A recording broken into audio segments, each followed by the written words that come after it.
back to Speedy Learning. Hopes everyone is fine. Keep watching the exciting study of economics. So friend, don't forget to subscribe this channel. So आज हम इस video में some other ways discuss करेंगे to measurement of elasticity of demand. Last video में हम लोगों ने discuss किया था परसेंटेज चेंज मेथड. तो उससे लास्ट वीडियो में हम लोगों ने डिस्कस किया था elasticity and types of price elasticity of demand. तो मैं इन दो वीडियोस के लिंक डिस्क्रिप्शन बॉक्स में ऐड कर दूंगी. So I think so that will be very helpful for you. So these are three methods of measurement of elasticity of demand. तो ये first method percentage method, second one is expenditure method and the third one is mathematical method. Percentage method को हम लोगों ने last video में discuss कर लिया था और आज हम डिस्कस करेंगे एक्सपेंडिचर मेथड. सो गाइस, हम सबसे पहले टोटल एक्सपेंडिचर मेथड को डिस्कस करते हैं कि टोटल एक्सपेंडिचर मेथड क्या है. In this method we see the influence of change. Delta यहाँ पे शो कर रहा है चेंज को. Change in the price of commodity on the total expenditure of a consumer made on that commodity. यहाँ पे टोटल एक्सपेंडिचर मेथड में हम change in the price, commodity की प्राइस में चेंज को देखते हैं ऑन द टोटल एक्सपेंडिचर, जो टोटल एक्सपेंडिचर करता है ऑफ कंज्यूमर की तरफ से जो कॉमोडिटी पे टोटल एक्सपेंडिचर किए जाते हैं, हम वो चेक करते हैं कि प्राइस के चेंज आने से जो कंज्यूमर टोटल एक्सपेंडिचर कर रहा है, टोटल खर्चा कर रहा है उस चीज को खरीदने में, तो क्या वो influence change of price influence करती है कमोडिटी की डिमांड में, या एक्सपेंडिचर जो कंज्यूमर की तरफ से किए जा रहे हैं या नहीं करती. तो हमें टोटल एक्सपेंडिचर मेथड से ये पता चलता है कि प्राइस में चेंज आने की वजह से जो कंज्यूमर टोटल एक्सपेंडिचर कर रहा है, जो कंज्यूमर खर्चा कर रहा है उन चीजों को खरीदने में, क्या उसके एक्सपेंडिचर में डिफरेंस आएगा या नहीं आएगा. तो ये हमें किससे पता चलता है? टोटल एक्सपेंडिचर मेथड से. So guys, we can say if the consumers expenditure remains the same after the rise और fall in price, then the elasticity of demand is equal to unity. Or if the consumer's expenditure decrease with the rise in price and his expenditure increase with the fall in price, then the elasticity of demand is called greater than unity. If the consumer's expenditure increase with the rise in a price and it decreases with the fall in price, then elasticity of demand is less than unity. यहाँ पे हम ये कहेंगे कि अगर consumer के expenditure same रहे, यानी जो वो खर्चा कर रहा है वो सेम रहे, चाहे प्राइस इंक्रीज हो या डिक्रीज हो, तो जो इलास्टिसिटी ऑफ डिमांड हमारे पास होगी वो हमारे पास इक्वल टू यूनिटी होगी. और अगर कंज्यूमर के एक्सपेंडिचर कम हो जाए प्राइस के इंक्रीज करने से और एक्सपेंडिचर इंक्रीज हो जाए प्राइस के कम होने से, तो जो हमारे पास इलास्टिसिटी ऑफ डिमांड होगी वो हमारे पास होगी ग्रेटर देन यूनिटी. अगर कंज्यूमर के एक्सपेंडिचर जो खर्चा वो कर रहा है वो ज्यादा हो जाए प्राइस के ज्यादा होने से और कम हो जाए प्राइस के कम होने से, तो वो हमारे पास क्या होगा? Less than unity. So firstly हम डिस्कस कर रहे हैं elasticity of demand equal to unity. If the ratio of change in demand is equal to the ratio of change in price, elasticity of demand is said to be equal to unity. जो हमारे पास change demand में जो ratio, जिस ratio से change आया है, अगर हमारे पास प्राइस में भी उस रेशियो से चेंज आया तो वो हमारे पास क्या होगा? Equal to unity. In this case the total expenditure remain the same. तो हम यही कहते हैं ना कि जब टोटल एक्सपेंडिचर सेम होंगे तभी हमारे पास जो प्राइस और डिमांड में चेंज आएगा वो सेम होगा. तो हम यहाँ पे एक टेबल ड्रॉ करते हैं तो उससे एक्सप्लेन करते हैं further.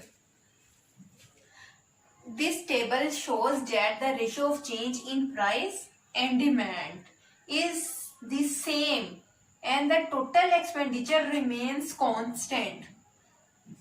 So this table shows that elasticity of demand is equal to unity. यानी ये टेबल हमें यही शो कर रहा है कि जो प्राइस और डिमांड है वो सेम रेशियो से चेंज हुई है, कि अगर प्राइस डिक्रीज हुई है 4 से 2 पे तो जो डिमांड है हमारी 2 से 4 पे इंक्रीज हुई है, यानी 2% से इधर ही प्राइस चेंज हुई है और 2% से ही डिमांड चेंज हुई है। तो जो प्राइस और डिमांड है सेम रेशियो से चेंज हुई है, लेकिन जो हमारे पास टोटल एक्सपेंडिचर हैं कंज्यूमर के वो हमारे पास सेम है, यानी वो चेंज नहीं हुए हैं। तो ये हमारे पास टोटल एक्सपेंडिचर मेथड है कि जिसमें एक्सपेंडिचर इक्वल टू यूनिटी में हम ये देखते हैं कि एक्सपेंडिचर रिमेन्स सेम, लेकिन प्राइस और डिमांड में इक्वल रेशियो से चेंज आता है। तो ये क्या हमारे पास हो गया, elasticity of demand equal to unity. अब फर्दर हम इसका ग्राफ ड्रॉ करते हैं। सो यहाँ पे जो प्राइजेस हैं ऑन वाई एक्सिस हैं और जो डिमांड है वो ऑन एक्स एक्सिस है। तो हम फर्दर ड्रॉ करते हैं ग्राफ को। तो जब हमारे पास price is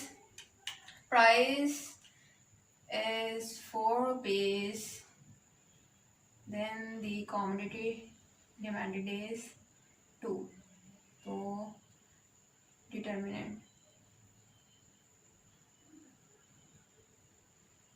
price is 2, then quantity demanded is 4। So जो हमारे पास elasticity of demand equal to 1 का ग्राफ है वो हमारे पास ग्राफ कुछ इस शेप में बना है, कि यहाँ पे हम कह सकते हैं कि elasticity of demand equal to 1। This is the demand curve, demand on O axis and price on Y axis. So according to this table, by joining the points of price and demand, the demand curve has been drawn. It shows that elasticity demand equal to unity, कि जिस ratio से price में change आया है demand में भी same ratio से change आया है। तो ये जो हमारे पास है एक्सपेंडिचर भी रिमेन्स सेम। तो ये हमारे पास टोटल एक्सपेंडिचर मेथड है जिसमें elasticity of demand equal to unity है। So guys, the next step is elasticity of demand greater than unity. अब हमने पहले डिस्कस किया है elasticity of demand equal to unity, तो अब हम elasticity of demand greater than unity को डिस्कस करते हैं। तो जैसे हम लोगों ने वो elasticity of demand को प्रीवियस वीडियो में भी greater than unity को एक्सप्लेन किया था, यहाँ पे भी सेम है। If the ratio of change in demand is greater than the ratio of change in price, so is said to be greater than unity, कि अगर चेंज जो रेशियो ऑफ चेंज डिमांड में है वो ज्यादा हो ratio of change in price की निस्बत, तो वो हमारे पास क्या होगा, greater than unity. If the ratio of change in demand is greater than the ratio of change in price is said to be greater than unity. In this case, total expenditure decreases with the increase in price and total expenditure increases with the decrease in price. तो यहाँ पे table यही explain कर रहा है कि जब 1/4 price, पहले हमारे पास थी प्राइस ऑफ कमोडिटी 4 और क्वांटिटी डिमांडेड क्या थी उस कमोडिटी की 2, तो टोटल एक्सपेंडिचर जो कंज्यूमर की तरफ से किया जा रहा था वो था 8। जैसे ये प्राइस डिक्रीज हुई, प्राइस यहाँ पे हम कह सकते हैं कि प्राइस जो है वो 1/4 डिक्रीज हुई है, तो प्राइस 1/4 डिक्रीज होने से जो डिमांड है वो इंक्रीज हो गई है, यानी डिमांड डबल हो गई है। तो जो टोटल एक्सपेंडिचर है कंज्यूमर तो वो भी इंक्रीज हो गए हैं 8 to 12। This table shows as a result of 1/4 decrease in price, demand has doubled. It means the ratio of change in demand is greater than the ratio of change in price, and total expenditure has increased as a result of a decrease in price. So the table clearly shows the elasticity of demand greater than unity. To this table, by joining the point of price and demand, a demand curve has been drawn. So this curve has a tendency to be parallel to O axis. तो हम यही कह सकते हैं कि जो इस curve की जो टेंडेंसी है वो हमारे पास पैरेलल है ओ एक्सिस के. So this shows elasticity of demand greater than unity. के प्राइस में जो चेंज है वो प्राइस में चेंज 1/4 आया है, लेकिन जो डिमांड में चेंज है वो हमारे पास ज्यादा आया है, यानी डिमांड में जो चेंज है वो डबल है. तो ये हमारे पास क्या है, elasticity of demand greater than unity. So I am going to explain elasticity of demand less than unity. अब हम elasticity of demand less than unity को एक्सप्लेन करते हैं. लेस देन यूनिटी में पहले भी एक्सप्लेन किया है कि if the ratio of change in demand is less than the ratio of change in price. अगर जो रेशियो ऑफ चेंज है डिमांड की वो कम हो as compare to the ratio of change in price, कि प्राइस में जो है वो ज्यादा रेशियो से चेंज आए लेकिन डिमांड उतनी ज्यादा रेशियो से चेंज ना हो, तो वो हमारे पास क्या होगा, elasticity of demand less than unity. तो this table shows that price has decrease from 4 to 1 as a result of demand has doubled. It means the change in demand is less as compare to price. कि जो price में जो change है वो ज्यादा आया है एज कम्पेयर टू डिमांड, यानी डिमांड में उतना चेंज नहीं आया है. इस वजह से जो टोटल एक्सपेंडिचर है वो भी डिक्रीज हुए हैं, यानी प्राइसेस इंक्रीज हो गए हैं, लेकिन डिमांड में ऐसा उतना ज्यादा चेंज नहीं आया जितना प्राइस में चेंज आया है. इस वजह से हमारे जो टोटल एक्सपेंडिचर है, क्योंकि क्वांटिटी डिमांडेड जो है वो ज्यादा नहीं की गई, इस वजह से बेशक वो डबल हुई है, लेकिन जो हमारे पास प्राइस है वो ज्यादा चेंज हुई है. इस वजह से जो टोटल एक्सपेंडिचर है वो हमारे पास 8 to 4 यानी कम हुए हैं. सो यहाँ पे अकॉर्डिंग टू ग्राफ ड्रॉ किया है मैंने. In this diagram the demand on x axis same and prices on y-axis. According to this table, by joining the point of price and demand curve has been drawn. This curve has a tendency to be parallel to of y-axis. तो जो हमारे पास elasticity greater than unity था वहां पे जो tendency थी हमारे पास डिमांड कर्व की वो हमारे पास थी पैरेलल थी ओ एक्सिस की, लेकिन जो elasticity of demand less than unity है उसकी जो टेंडेंसी है हमारे पास वो डिमांड कर्व की वो हमारे पास है parallel to O Y axis. Greater than में हमारे पास थी parallel to O axis tendency, और लेस देन में हमारे पास है ओ वाई एक्सिस के पैरेलल टेंडेंसी है डिमांड कर्व की. So this curve shows elasticity of demand less than unity.